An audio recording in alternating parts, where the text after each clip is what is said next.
Coba ulang. Ini buat quotes sih, buat quotes sih. Perbedaan antar kelompok sebetulnya lebih kecil dari perbedaan intrakelompok.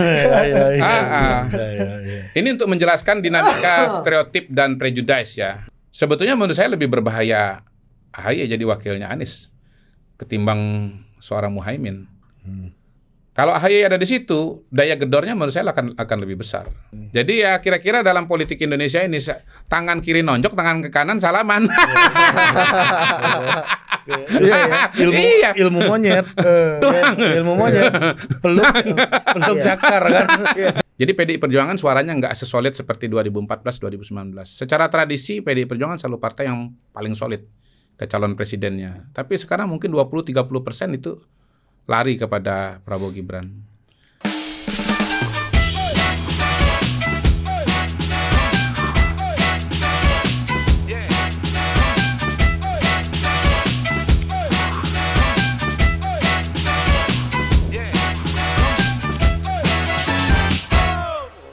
Ke urusan lain nih Mas Arkio. Ya. Yang juga menarik ya untuk kita amati dari debat semalam gitu. Kayaknya dari 3 debat yang sudah dilaksanakan oleh KPU di 2024, kedatangan pertama dari Puan Maharani tadi malam. Oh iya. Jadi kayaknya Pacul Halan ini udah masuk line up nih.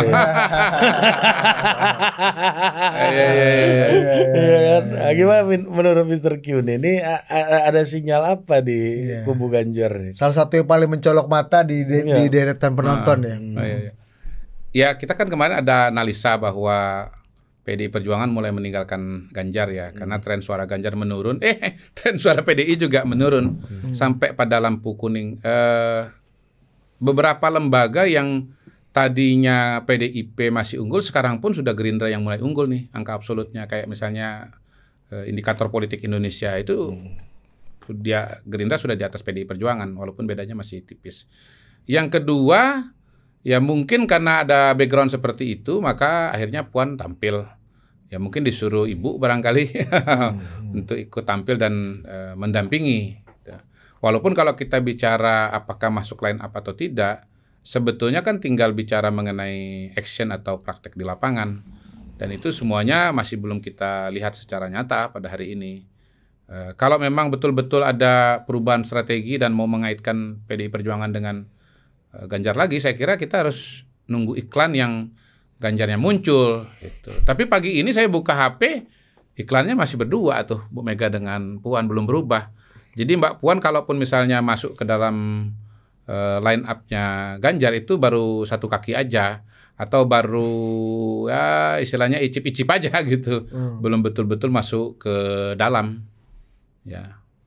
Nah, tapi makna appearance-nya Mbak Puan apa? Buat publik, buat Mas Ganjar, dan buat internal PDI Perjuangan harus kita tunggu, nggak cukup cuman penampilan yang satu itu, kita harus menunggu penampilan-penampilan yang lain ya. Dan menurut saya ketimbang Mbak Puan, saya lihat lebih menunggu Mas Pacul lah sebagai yang praktisi betul-betul di lapangan ya. Kalau Mbak Puan itu kan levelnya kan level diplomasi tingkat tinggi kan. Ya yang ke kiri senyum, yang ke kanan juga senyum kan begitu kan. Nah, yang dengan yang kiri salaman, dengan kanan juga salaman. Ya di satu sisi saya bisa mengatakan gini juga, kemarin Mbak Puan kan ditanya mengenai pertemuan Prabowo dengan Jokowi. Kalau kita dengar elit PDI ya, atau bahkan Mas Ganjar sendiri mengatakan sudah jelas berpihak kan gitu kan, Mas Ganjar ngomong gitu kan. Komar Watubun juga bilang gitu kurang lebih lah. Mbak Puan bilang apa? Ya kalau makan sendiri kan nggak enak. Itu kan sangat memaklumi kan, sangat netral, sangat memaklumi. Gitu, nggak ada tafsir politik bahwa Pak Jokowi sudah berpihak segala macam. Ya kalau makan sendiri kan nggak enak, harus ada temannya. Ya, jadi Mbak Puan boleh senyum, boleh datang ke acara itu, tetapi secara pernyataan sebetulnya Mbak Puan belum bergabung dengan Mas Ganjar kalau menurut saya sih.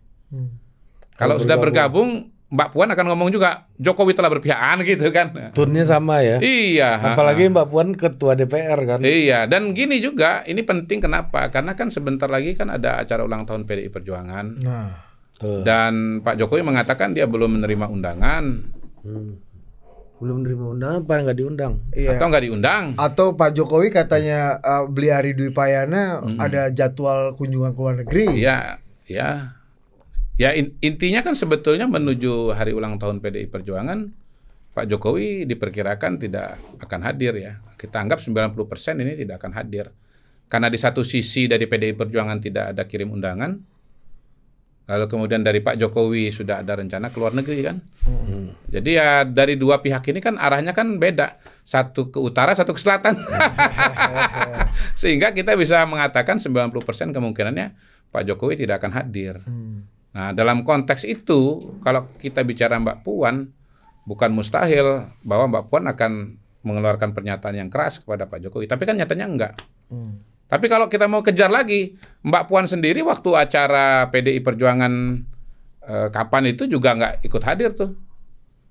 Justru nggak hadir juga. Yang konsolidasi kapan itu terakhir itu. Yang di depannya itu ada Bu Mega, ada Mas Ganjar. Mbak Puannya malah nggak ada.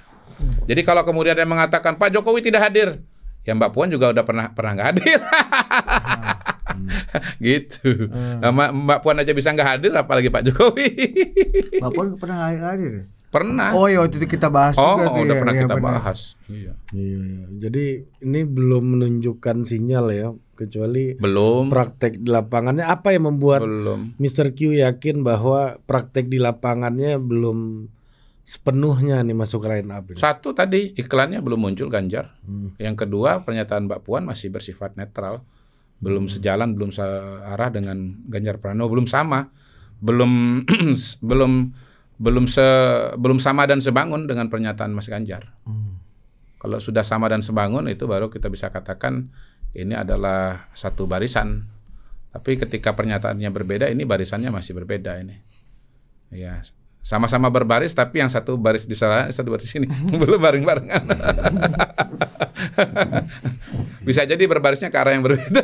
Iya. Lagi-lagi Mr. Q kalau ngobrol sama beberapa orang, udahlah, bos, enggak, ini memang strategi dua kakinya PDI Perjuangan. Memang harus ada good cup, bad cup. Harus ada misalnya Mas Hasto yang agak keras dan Mas Ganjar, ada Mbak Puan juga tetap bisa merajut harapan gitu, dan kesempatan. Nah, Mr. Q ngelihatnya gimana kalau memang ini dianggap sebuah strategi yang secara sadar dijalankan? Saya masih berpijak kepada tesis lama saya bahwa sebetulnya 2024 ini merupakan bagian dari suksesi internal PDI Perjuangan menuju ketua umum yang baru, begitu, suksesi terhadap Bu Mega. Dan saya masih berangkat dari tesis bahwa ada dua kubu atau dua kandidat untuk penerus Bu Mega di PDI Perjuangan. Ada Mas Prananda dan ada Mbak Puan, dan ini saling berkompetisi. Sebelum Pilpres, Mbak Puan mendominasi karena berada dalam struktur pemerintahan dan memang lebih aktif di struktur PDI Perjuangan. Nah, cara dari kubu Prananda ini, termasuk Mas Hasto di dalamnya, untuk mengambil alih posisi adalah dengan mengajukan Mas Ganjar, mendukung Mas Ganjar sebagai calon presiden. Yang kalau Mas Ganjar itu nanti menang, maka angin kekuasaan akan berpihak kepada Mas Hasto dan Mas Nanan, bukan kepada Mbak Puan. Dan dalam konteks itu, tentunya Mbak Puan menyadari bahwa ya kalau dia kemudian mendukung Ganjar, itu sama dengan menembak kaki sendiri. Gitu, menembak kaki sendiri. Jadi ya hemat saya, Mbak Puan pasti punya cara berpikir dan strategi dan agenda yang berbeda dengan Mas Ganjar. Iya. Tapi ini saya mendengar ya, ini kalau dulu belajar sosiologi dengan Pak Tamrin tuh kan selalu dia bilang gini, beliau bilang satu-satunya aksioma dalam ilmu sosial itu adalah dari sebuah kelompok yang besar, di dalam kelompok yang besar selalu ada kelompok-kelompok kecil, katanya. Betul. Nah, ini faksionalisme gitu. Iya. Nah, itu terkait dengan faksi besarnya di antara Prananda dan Mbak Puan, yang seperti yang Mr. Q sempat omongin yang lalu. Ya, di dalam Mbak Puan sendiri kita juga tahu ada kompetisi yang lain gitu. Nah, tapi yang di dalamnya faksinya yang pro Ganjar sekarang gitu ya, yang dari awal mengusahakan Ganjar, tentunya juga ada faksionalisme juga kan. Yeah. Nah, ini gimana Mr. Q ngelihatnya? Apakah saya mendengar melihat analisisnya bahwa apa yang sekarang terjadi juga pertarungan di dalam Ganjarnya juga semakin kompetitif juga sekarang gitu, semakin orang yang dulu di awal bareng-bareng di PDI-nya juga sudah posisinya sudah berbeda-beda nih satu sama lain. Di dalam Ganjar Di dalam Ganjarnya sendiri gitu. Oh, jadi di non puan ya? Yang non puan sendiri ini kompetisinya juga nggak, ya Mr. Q pasti juga pernah mendengar isunya gitu ya, bahwa dari eksternal apa dari internal? Dari internal ini, internal yang menyokong ini juga kompetisi juga kencang. Jangan-jangan saya berpikir yang dulunya getol di awal sekarang juga udah loyo juga gitu kan. Termasuk promotor utama tadi kalau kata Mr. Q, saham lagi turun gitu kan. Promotor Ganjar di awal yang menghambat Puan Maharani punya kandidasi di internal PD Perjuangan. Pertama Pak Tamrin kan dosen sosiologi ya.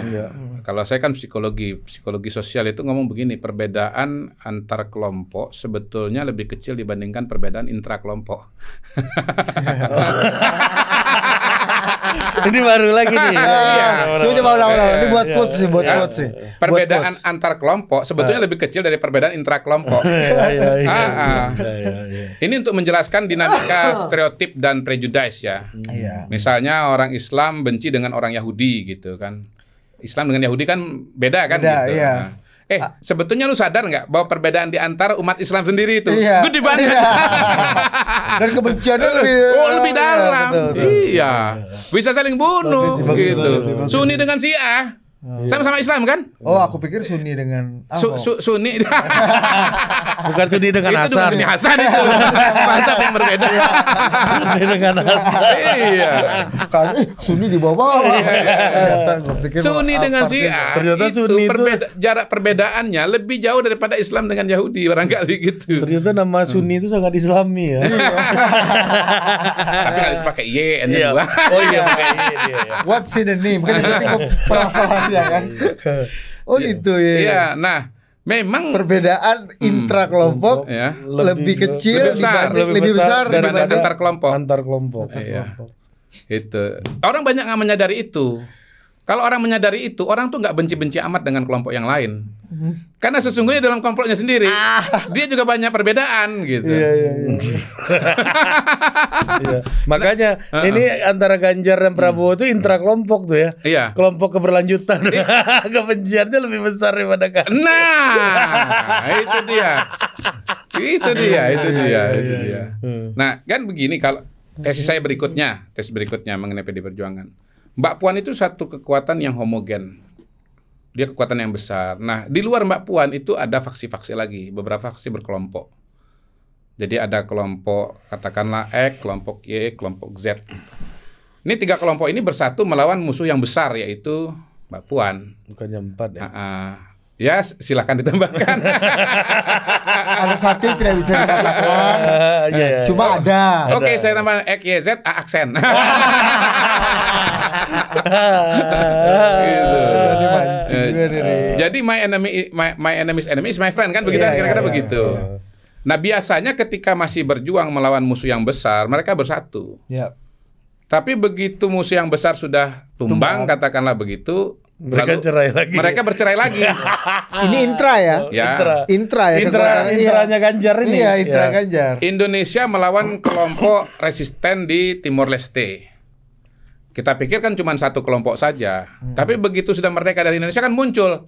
Ternyata Sanana Gusmao itu beda dengan misalnya Ramos Horta.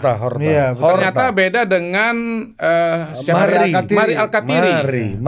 Bacanya Mari Horta Lere. Itu yang ngajarin gua A1 tuh Mr. Q. Namanya Raul Lemos. Kalau coba ceritain dulu Mr. Q, ceritanya gimana? Ari gitu. Gimana Bang Raul?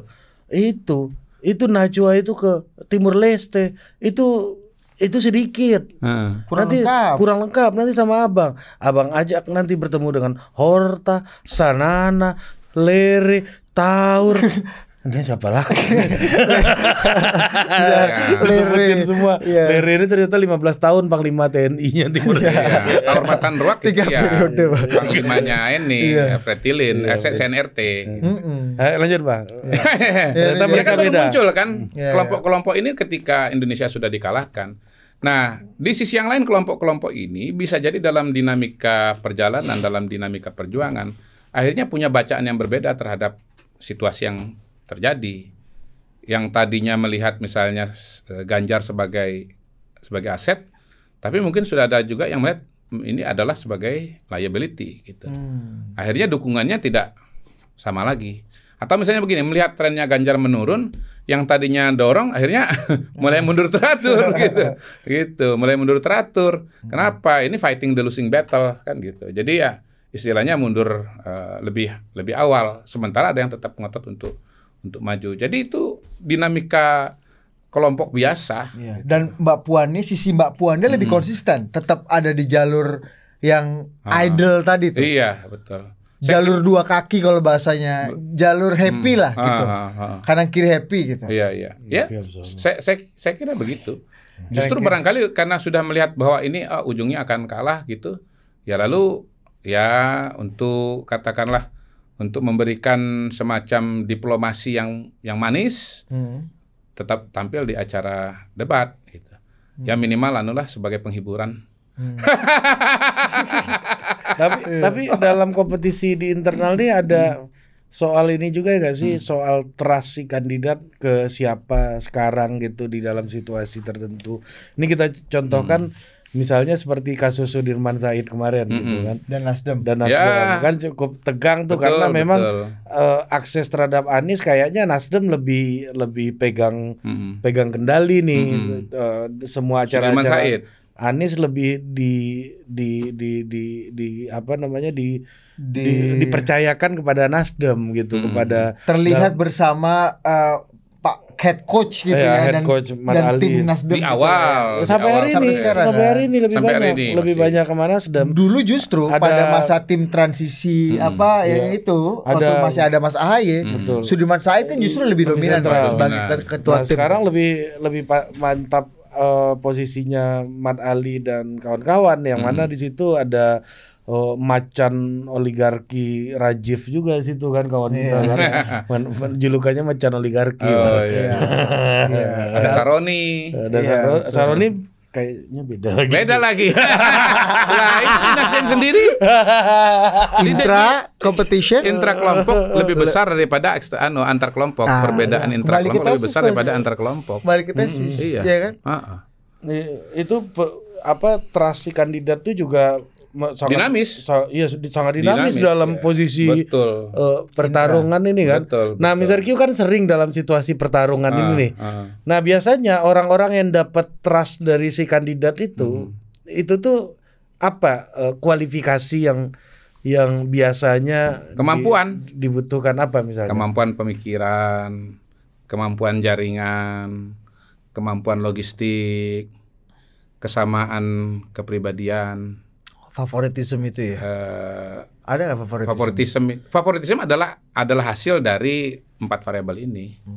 Gitu. Kan mau menang, siapa yang punya jaringan luas tentu lebih berguna untuk kemenangan daripada yang jaringannya terbatas. Siapa yang mungkin lebih berani, ya lebih dibutuhkan dibandingkan dengan yang penakut. Siapa yang kepribadiannya lebih cocok, tentu lebih nyaman kalau dibandingkan dengan kepribadian yang tidak cocok. Pada dasarnya kan pertarungan ini kan mengumpulkan banyak orang yang tidak selalu kemudian sudah bersama dari awal. Banyak pertemuan kepentingan yang sifatnya itu pragmatis dan bersifat sesaat gitu. Istilahnya tiba-tiba kandidat, tiba-tiba tim sukses itu kan banyak terjadi. Ya. Bayangkan misalnya kita bicara mengenai Caimin, sekian bulan, sekian tahun jalan dengan Pak Prabowo, tiba-tiba dengan Mas Anies. Mudah nggak untuk bergabung? Nggak mudah. PKS sekian lama dengan Demokrat, bahasanya bahasa posisi, banyak persamaannya. Tiba-tiba bersama dengan PKB yang bagian dari pemerintahan, yang secara praktek keagamaan misalnya itu berbeda gitu. Tiba-tiba harus latihan yalal watan. Habib Abu gimana udah mulai fase ya. Ente salah bibir. Sama aja, yang penting cinta apa artinya apa? Cinta tanah air kan udah benar sama kan. Habib Abu ini kan. Jadi ada proses pertemuan-pertemuan antara individu, antara kelompok yang masing-masing melakukan kalibrasi dan melakukan adaptasi satu dengan yang lain. Ya kalau adaptasinya bagus, akhirnya menjadi satu tim dan makin dekat. Tapi kalau adaptasinya nggak bagus kan akhirnya jauh. Berarti ada dong, memang ada ya. Maksudnya orang yang tadinya saham tinggi, habis itu aksesnya hilang gitu, memang ada. Oh ada banget. Ada banget. During the time nih ya. Iya. Bahkan dalam waktu yang nggak begitu lama. Iya. Kita kan bicara misalnya 2012 Pak Jokowi jadi gubernur. Ada yang terus bersama sampai dengan 2014 sampai sekarang pun masih bersama. Tapi ada juga yang 2014 sama-sama, 2019 sama-sama, 2024 udah nggak sama-sama. Gitu. Menurut saya pada tahun 2024 ini. Nggak usah kayak Pak Tom Lembong nih, gimana cerita dekatnya beliau dengan Pak Jokowi dari 2012 misalnya. Betul. Sunni juga. Sunni juga misalnya. Betul. Jadi terjadi yang disebut sebagai regrouping ya dalam setiap pertarungan. Betul. Dalam setiap pertarungan. Dan tapi kalau dalam satu periode pertarungan mungkin nggak? Satu periode pertarungan. Iya, dalam waktu yang sangat dekat dari mulai kandidasi sampai race. Sangat bisa. Iya, sangat bisa. Tetapi perbedaan-perbedaan itu kan pertama tidak terlalu banyak terjadi, yang kedua tidak semua bisa melihat. Oke. Sangat ini ya, sangat dampaknya bisa melihat. Iya. Oh iya, yang pindah tim ses saja ada kok. Ada. Nggak mudah untuk melihatnya. Kayak lucu juga kita wawancara beliau. Gue pengen tahu deh isinya ya. Betul juga. Boleh juga ya. Iya, swing tim ses kata Iman Syafi'i. Iya benar. Swing voters biasa. Oh iya benar. Ya, dari ini putaran 2 belum aja udah swing kawan. Iya. Oke, menarik. Nah, apa sebenarnya keuntungan atau kerugian internal competition yang begitu brutal, dinamis di dalam itu? Ya brutal. Jangan beradab. Jangan sosok beradab. Brutal, ribut, bahkan sampai civil war ada di dalam puputan. Iya. Itu tuh. Ini kan kalau bahasanya kan kalau Mr. Q gambarkan jadi ini kan di bawah ini civil war gitu. Perang Badar tuh sebenarnya lebih relevan untuk internal itu. Iya, kalau siapa ya? Opung Panda kan selalu bilang sejahat-jahatnya perang adalah perang saudara. Ya, perang saudara, real brothers. Iya. Jadi ya konsekuensi paling ringan adalah kapalnya melambat kan. Mobilnya kan melambat. Karena mesinnya nggak bekerja semua. Ada mesin yang diam, ada mesin yang lari, ada mesin yang mogok. Kemungkinan terburuk adalah kapalnya pecah tengah jalan. Ada kejadian di pilkada pernah terjadi nggak kayak gitu? Ya ada pasangan calon, biasanya calon presiden dengan calon gubernur dengan wakil gubernur, calon bupati dengan calon wakil bupati, pecah kongsi, akhirnya jalan sendiri-sendiri. Ya. Atau misalnya salah satu kemudian diam atau berhenti, akhirnya nggak bergerak. Pernah tuh di salah satu pilkada saya ingat itu pasangan gubernur dengan wakil gubernur. Wakil gubernurnya tidak memenuhi komitmen yang dijanjikan pada awal kompetisi. Ya, biasanya ini biar abang yang tanggung Dinda. Dinda diwakil aja. Akhirnya semua rencana-rencana akhirnya nggak berjalan gitu. Karena kan sudah ada pembagian tugas antara si A dengan si B ini. Ngopling aja. Ketika si B-nya ngopling aja atau bahkan lari. Ekstrimnya begini, tidur aja di rumah gitu. Ya paling bahaya itu pasangan itu menang kan. Itu permusuhan bisa berlarut-larut kan sampai 5 tahun ke depan. Nah bisa kan sering terjadi itu ya kalau kita bicara bupati, wali kota, gubernur ya, terutama wali kota lah. Itu kan kalau kita ke kantornya itu biasanya sayap kanan misalnya itu untuk kantor wali kota, untuk ofisnya wali kota, sebelah kiri untuk ofisnya wakil gitu.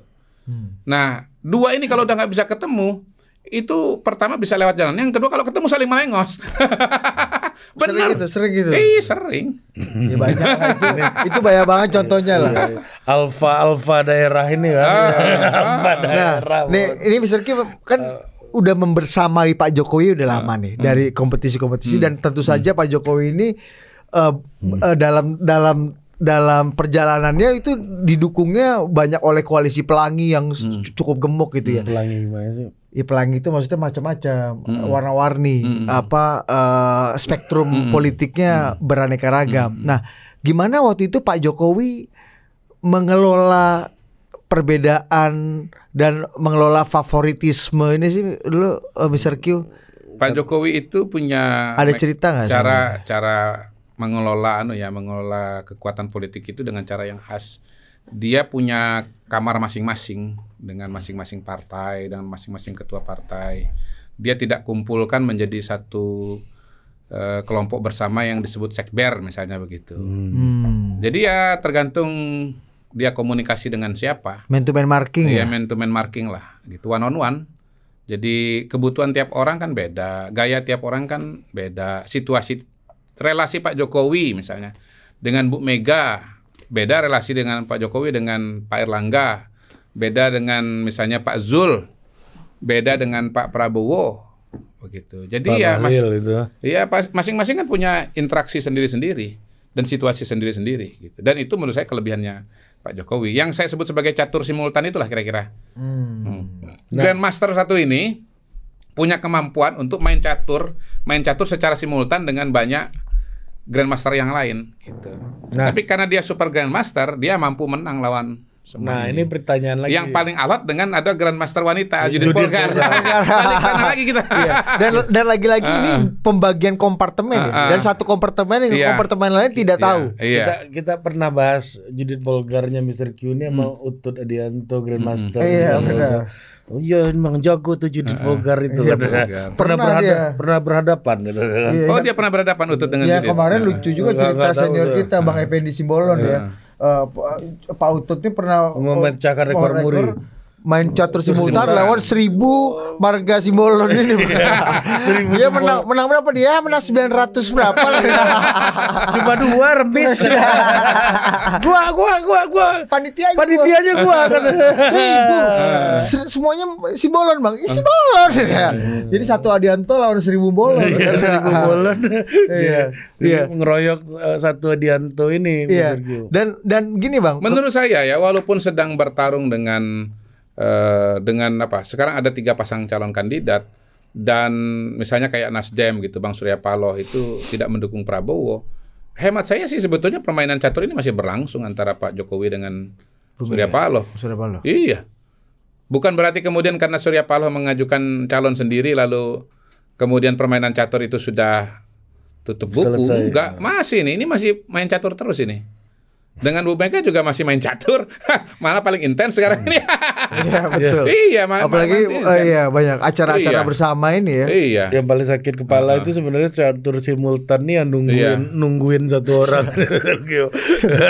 boleh. Saya punya ini akan rame nih nanti. Ini gini, menurut saya Caimin itu adalah catur bidak yang dimajukan oleh Surya Paloh dengan melihat aspirasi, keinginan atau mengakomodasi Pak Jokowi. Kenapa bukan AHY yang dimajukan? Sebetulnya menurut saya lebih berbahaya AHY jadi wakilnya Anies ketimbang seorang Muhaimin.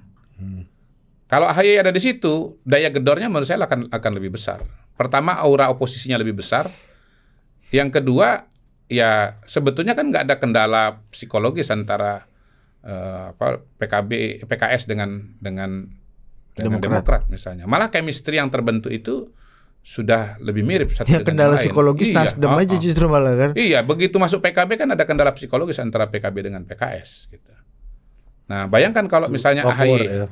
Ya, saya punya estimasi, punya dugaan bahwa kalau kemarin wakilnya Anies Baswedan itu adalah AHY, maka mungkin suara Anies lebih besar dibandingkan dengan sekarang ini. Jadi kalau kacamata saya, sebetulnya Muhaimin itu adalah bagian dari permainan caturnya Surya Paloh dengan Pak Jokowi. Untuk membuka harapan tadi, tetap bisa satu kompartemen lagi dengan Presiden. Ya, Pak Jokowi kan ada dinamika hubungan dengan Pak Surya Paloh. Pak Surya Paloh itu ngapain sih majuin Anies? Kalau saya tesisnya adalah supaya bisa meningkatkan suaranya Nasdem. Partai Nasdem, kan begitu. Tapi kan di sisi lain akhirnya Surya Paloh menemukan realita bahwa Pak Jokowi punya pemikiran yang berbeda soal Anies ini.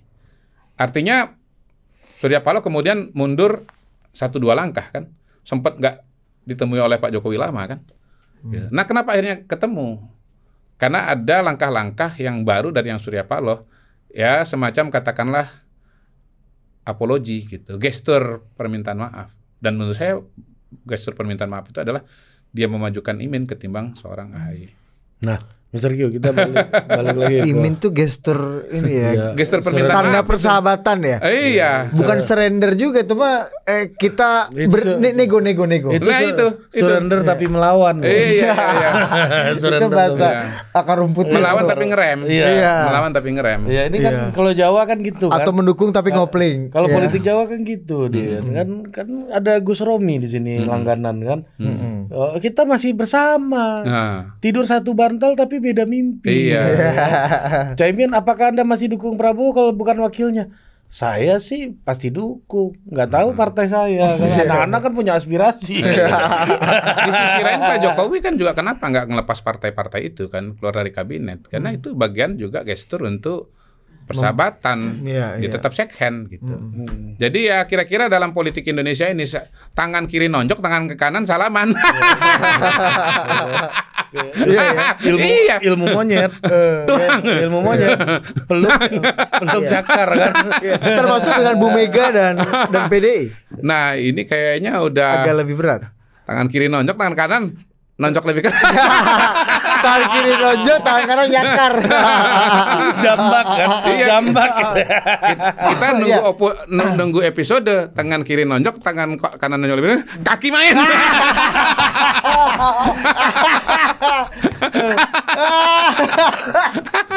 Kak, Mr. Q. Iya. Kenapa bisa gitu? Tunggu. Kenapa bisa kayak gitu sama PDI, Mr. Q? Karena kan taruhannya sangat besar kali ini tahun 2024 ini. Pertama pemilihan presiden, yang kedua pemilihan partai politik. Nah ini kan betul-betul menurut saya sangat krusial karena PDI Perjuangan cita-citanya menang pilpres, hat-trick, menang pileg pilpres. Sekarang dua-duanya terancam musnah. Surveinya Ganjar di lembaga-lembaga yang biasanya Ganjar nomor 2 sekarang udah nomor 3. Kayak indikator Ganjar udah nomor 3 sekarang. Di lembaga-lembaga yang PDI Perjuangan biasanya masih nomor 1, sekarang udah melorot nomor 2. Balik lagi indikator lagi contohnya. Kemarin survei dengan SCTV itu. Jadi ini situasi yang sangat sangat menentukan dan sangat mengubah jalan sejarahnya PDI Perjuangan menurut saya tahun 2024 ini. The Fall of PDIP. Barangkali itu bisa jadi judul thumbnail. Ya, tadinya saya mau bikin judul tahun. Dia judul lebih teknis. Kita lebih teknis, Mr. Q. Apa yang bisa mengerek viewers ini? The Fall of PDIP. Tapi gini, Mr. Q ini menarik nih, bahwa internal itu lebih barbarian kan di internal competition itu. Dan ya ini gue jadi ingat tuh omongan siapa Ketua Muhammadiyah Pak apa namanya Buya Haidar Nasir kan juga ngomong kan ini adalah kanibalisme politik katanya proporsional. Prof Muti Mufti ya, Abdul Muti ya yang ngomong kanibalisme ya politik ini proporsional terbuka ini Mr. Q kan internal itu pertarungannya kan. Teorinya sama lah kira-kira. Sama dengan saya. Kalau caleg itu kan betul-betul manifestasi dari adagium pertarungan internal atau perbedaan internal lebih besar daripada perbedaan eksternal kan. Mr. Q, sebentar nyambung ke tadi ya dikit ya.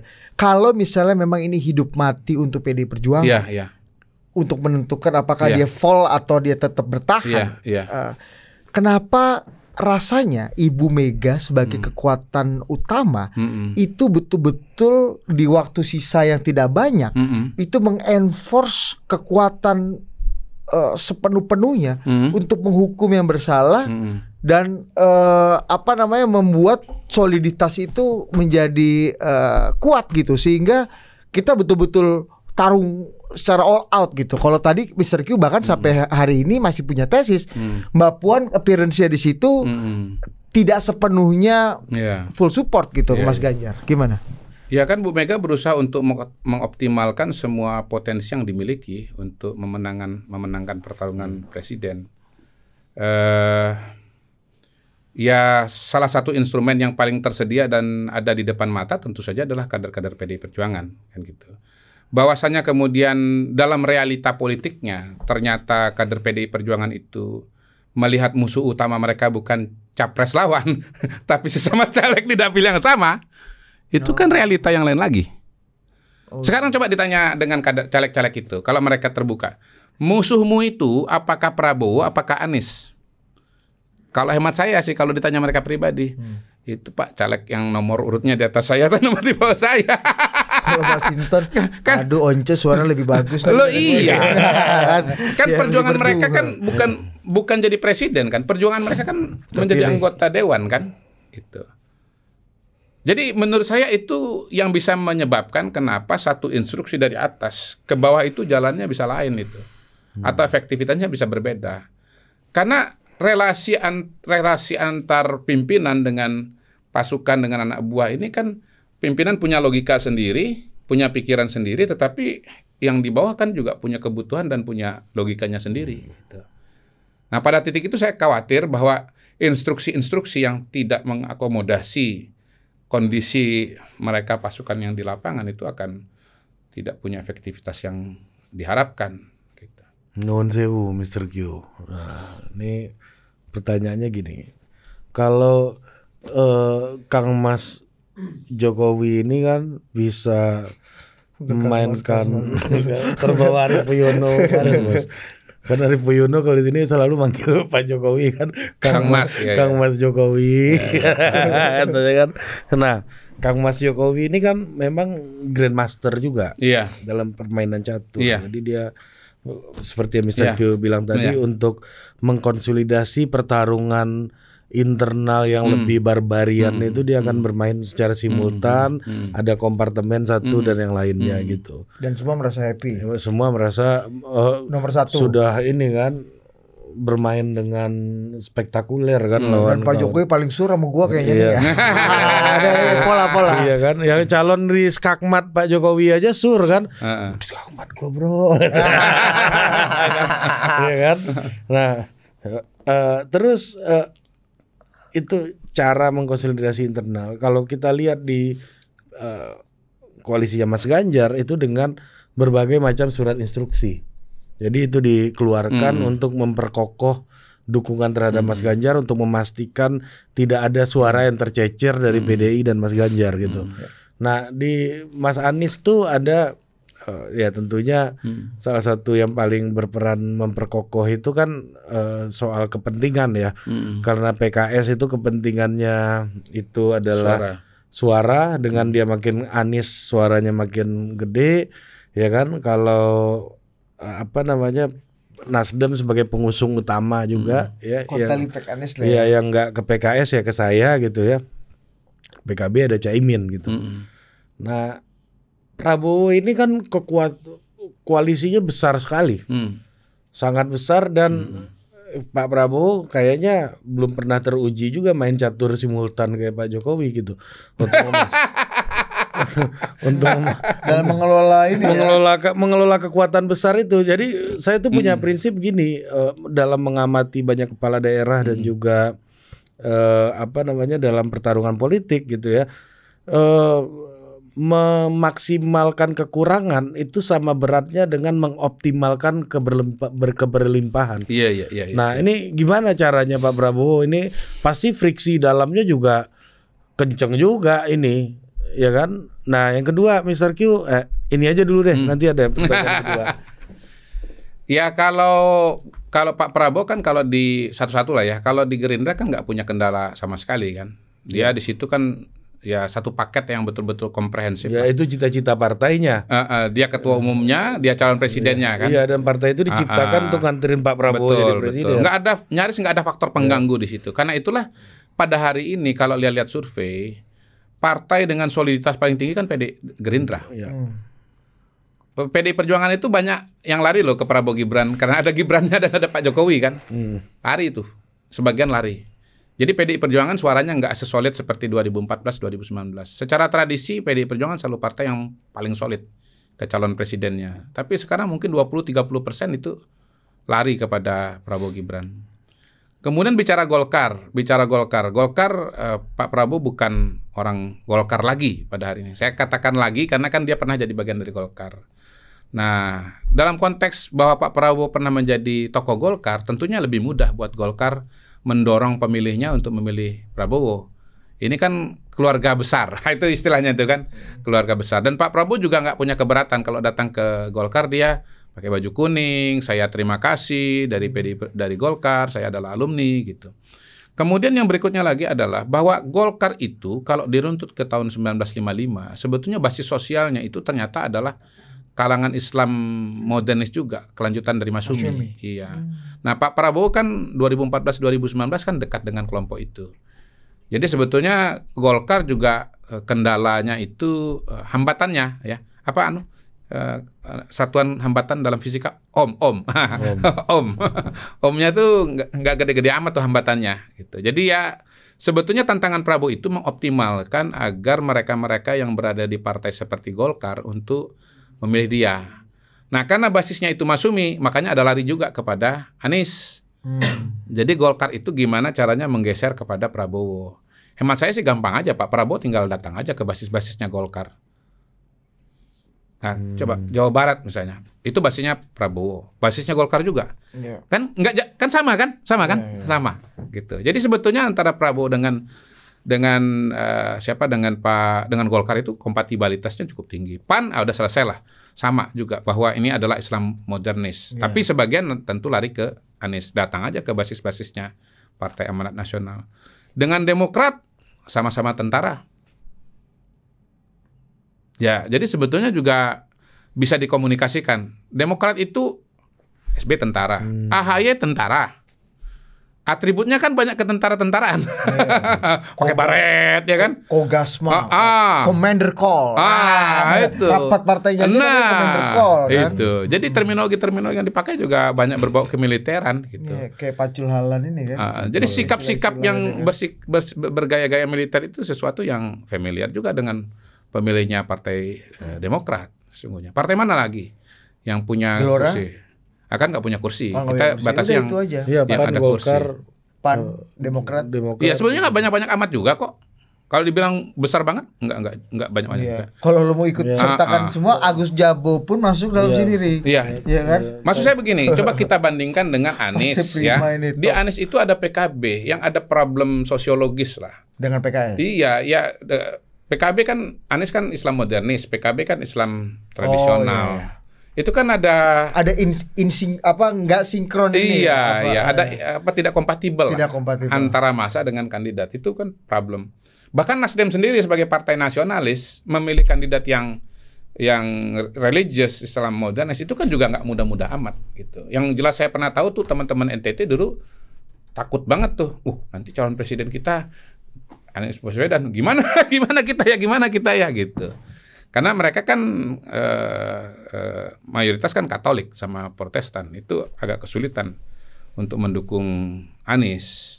Ya itu contoh-contoh bahwa sebetulnya kalau dianalisa dari kandidat yang ada, hambatan-hambatan yang paling besar itu mungkin ada di Anies dengan partai pendukungnya. Kalau Ganjar kan cuma ada PDI dengan P3, dengan P3, ya P3 Islam tradisional, nggak punya keberatan dengan kalangan abangan, tetapi P3 kan nggak besar, nggak besar. Jadi ya kalau kita bicara partai, akhirnya memang yang punya potensi paling besar juga adalah partainya Pak Prabowo. Gitu. Tapi mengkonsolidasi kekuatan di Mas Anies yang paling sulit. Habis itu di Pak Prabowo, habis itu di Mas Ganjar dong berarti. Kalau mau karena Mas Ganjar relatif lebih monolitik, tapi ternyata tadi kecil. Internal competition-nya lebih tajam. Saya kira antara Mas Ganjar dengan Pak Prabowo kurang lebih sama lah. Tetapi kan basis suaranya Mas Ganjar kan tidak sebesar Pak Prabowo kan.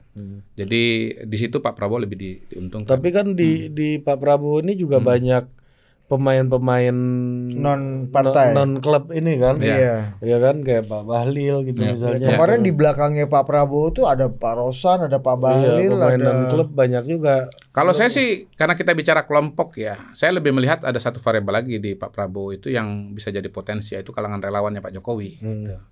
Nah, kalau kita bicara dukungan Pilpres, sebetulnya yang paling pure, yang paling linear itu adalah relawan. Karena relawan tuh nggak ada agenda untuk jadi anggota dewan. Nggak ada tuh kompetisi antar caleg seperti yang dialami oleh partai politik. Sehingga betul-betul dia berkampanye dan betul-betul dia mensosialisasikan calon presiden saja. Nggak ada tuh dia harus memperjuangkan dirinya sendiri sebagai caleg, tuh nggak ada. Gitu. Jadi kalau kita bicara instruksi dari atas, sebetulnya yang paling linear turun ke bawah itu adalah relawan. Kalau kita perintah di partai politik, itu ada nyangkut-nyangkutnya. Perintah menangkan capres ini, tapi ya dia sebetulnya berkepentingan untuk memenangkan dirinya sendiri. Lawan capres A, lawan capres B, tapi sebetulnya lawannya adalah caleg di dapilnya sendiri, dari partai yang sama. Jadi musuh terdekat, terberat, dan paling berbahaya bagi caleg itu, bukan caleg lawan, bukan capres partai lain, tapi sesama kolega caleg di dapilnya sendiri. Itu. Nah, itu realita yang nggak dipahami oleh banyak orang. Paten, udah bagus banget penutupnya. Oke, thank you Oke, Mr. Q thank you.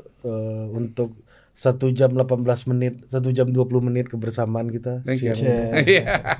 Panjang juga ya. panjang. Nggak terasa aja 1 jam 20 menit bersama Mr. Q ini kan. Bicara catur simultan aja kita nggak bisa habis itu ya.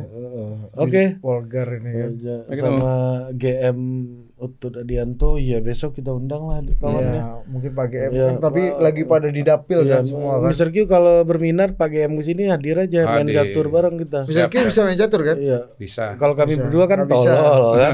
Iya. Iya, kami Nggak nonton, bisa. kami nontonnya pun nggak ngerti kan ya. Apalagi mainnya kan. Iya, kalau Pak Utut gini aja heroik kan. Iya. Padahal pusing kan.